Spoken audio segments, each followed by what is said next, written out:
Vendredi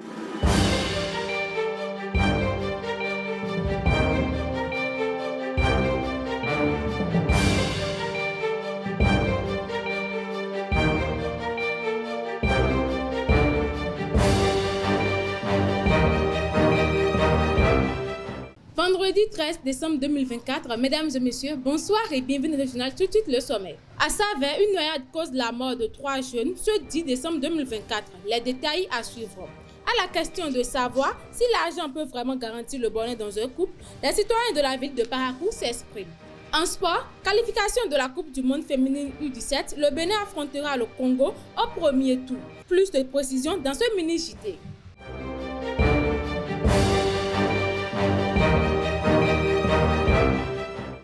Bonsoir chers internautes. 3 jeunes âgés de 18 à 25 ans ont perdu la vie le 10 décembre 2024 lors d'une partie de pêche sur un ponceau à Savès dans le département des Collines. L'un d'eux a été emporté par les eaux et les 2 autres ont péri en tentant de le secourir.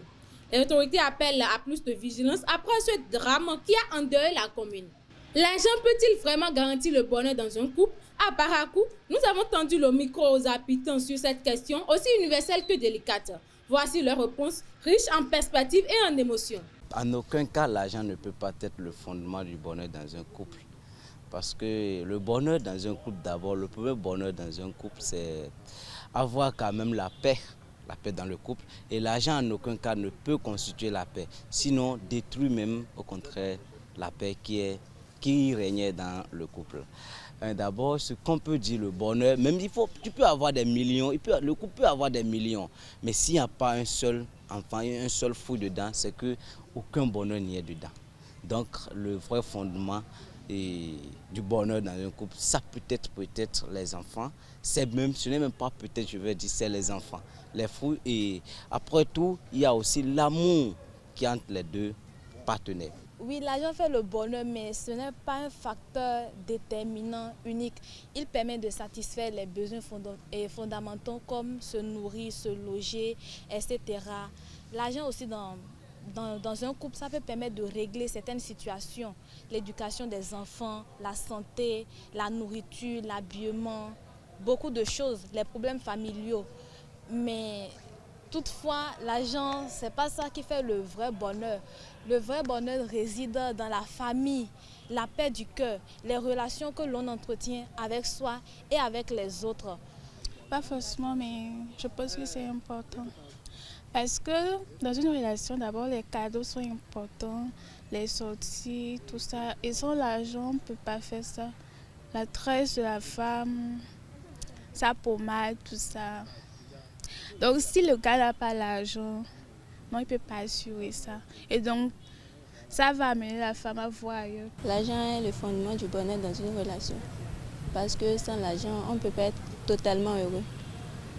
Sans l'argent, on ne peut pas penser à construire de bonnes choses. Sans l'argent, on ne peut pas nourrir des enfants comme il le faut.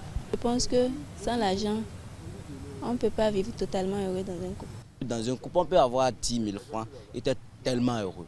Le mari peut avoir 500 francs et être tellement heureux.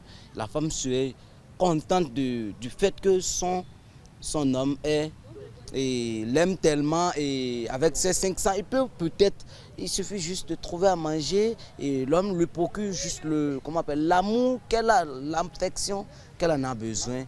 Et du côté de la femme aussi, procure ce même amour et le couple serait parfaitement heureux sans envier quelqu'un d'autre. Au contraire, quand il y a l'argent, c'est qu'il dispute chaque jour, par-ci, par-là. D'ailleurs, quand quelqu'un a l'argent, et s'il a le temps en réalité, il n'aura en aucun cas le temps. Il n'aura même pas la paix du cœur, tout et tout. Donc, l'argent peut constituer peut accompagner un peu le couple, mais ne peut en aucun cas être un bonheur dans un couple.